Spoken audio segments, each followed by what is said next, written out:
कुछ और इम्पोर्टेंट प्रश्नों को अब हम लोग यहाँ देखते हैं। देखिए पहला प्रश्न कह रहा है लगातार 26 विषम संख्याओं का औसत 100 है या 100 है। तो वो हमसे पूछ रहा है यहाँ सबसे छोटी संख्या क्या होगी।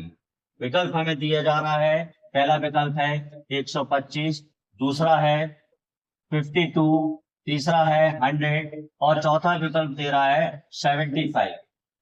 स्टूडेंट्स, जब भी ऐसा प्रश्न आ जाए लगातार सम संख्या या विषम संख्या, सम हो या विषम हो, हम एक ट्रिक का यहाँ उपयोग करेंगे और प्रश्न को कुछ ही क्षणों में हल भी कर देंगे। जैसा कि हमसे कहा जा रहा है 26 लगातार विषम संख्या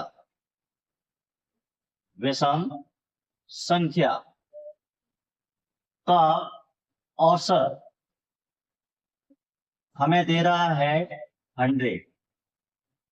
लगातार 26 विषम संख्या या सम संख्या हो, हमें एक तरीके का यहाँ उपयोग करना है और प्रश्न का उत्तर कुछ ही क्षण में आपके सामने उपस्थित हो जाए।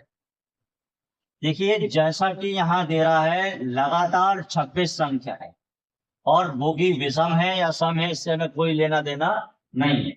हम जैसा जितने भी संख्या दी गई है लगातार उसमें से एक घटाना है बस। तो जैसे ही हमने यहाँ 26 में से एक हटाएंगे तो आ गया 25 और जो औसत है, औसत जो भी दिया गया है, अगर छोटी संख्या कहे तो घटाना है औसत में से वो, और अगर बड़ी संख्या है तो जोड़ना है। तो यहाँ हमसे पूछ रहा है छोटी संख्या, तो हमें जो औसत है वो 100 दिया गया है, 100 में से 25 अगर घटाएंगे तो हमारा उत्तर आ जाएगा 75, जो कि इस प्रश्न का उत्तर हो गया। और लगातार 26 विषम संख्याओं के क्रम में जो सबसे छोटी संख्या आएगी वो 75 आएगी, इसलिए इस प्रश्न का उत्तर विकल्प डी हो जाएगा। चलिए देखते हैं अगले प्रश्न में क्या कहा जा रहा है। देखिए अगले प्रश्न में कहा जा रहा है किन्हीं 11 लगातार सम संख्याओं का औसत 40 है। लगातार 11 सम संख्याओं का औसत 40 दिया जा रहा है और हमसे पूछ रहा है इनमें से छोटी और बड़ी संख्याओं का अंतर क्या होगा। तो हमें तरीका मालूम है कि हमें छोटी संख्या कैसे निकालना है और बड़ी संख्या कैसे निकालना है। दोनों को प्राप्त कर कर अंतर प्राप्त कर लेंगे घटाकर। तो देखिए यहाँ पर हमारे पास जो दिया जा रहा है लगातार 11 संख्याएं हैं। लगातार 11 कैसी संख्याएं हैं स्टूडेंट्स? वो है सम संख्या। सम हो विषम हो हमसे इससे कुछ लेना देना नहीं, और इन सबका औसत हमें दे रहा है, औसत 40 दे रहा है। सबसे पहले हम सबसे छोटी संख्या ज्ञात करेंगे और फिर बड़ी संख्या जो भी हमें पहले ज्ञात करना हम कर सकते। तरीका वही है कि जितनी संख्याएं लगातार कह रहा है उसमें से एक घटाना है। तो जब हम 11 में से एक घटाएंगे तो आने वाला है 10 और औसत दे रहा है 40।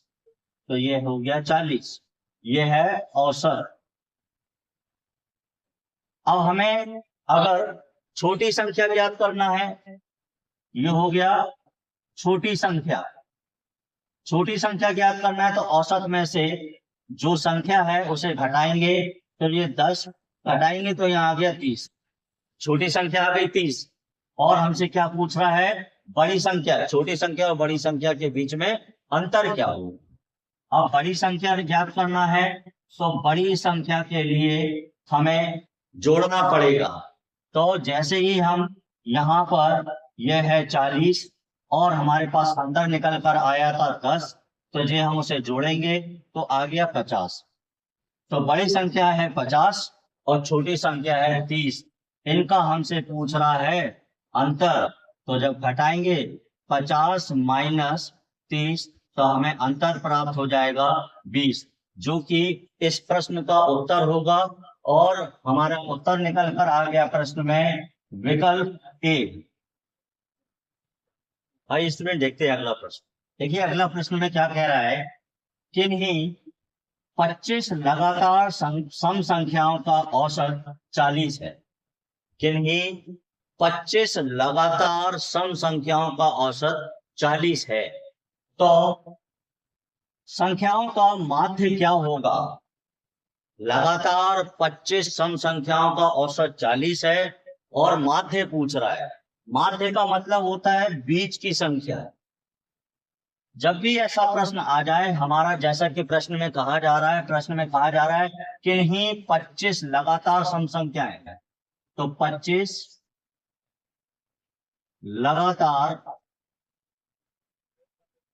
सम संख्याएं हैं। यहाँ लगातार सम संख्याएं हैं 25 और इनका औसत हमें दिया जा रहा है, औसत दिया जा रहा है 40 और हमसे पूछ रहा है कि इनका माध्य क्या होगा। माध्य मतलब बीच का अंक क्या होगा।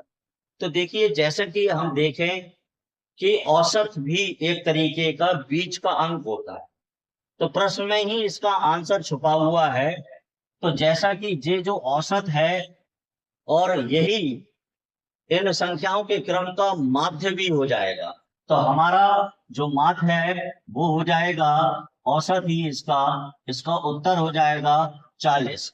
इन संख्याओं का माध्य क्या बन गया? 40। औसत ही माध्य कहलाता है। जब भी ऐसा प्रश्न आ जाए, लगातार सम संख्या, विषम संख्या और माध्य पूछ ले, तो औसत ही आपका आंसर हो जाता है। इसलिए इस प्रश्न का उत्तर हो जाएगा विकल्प डी।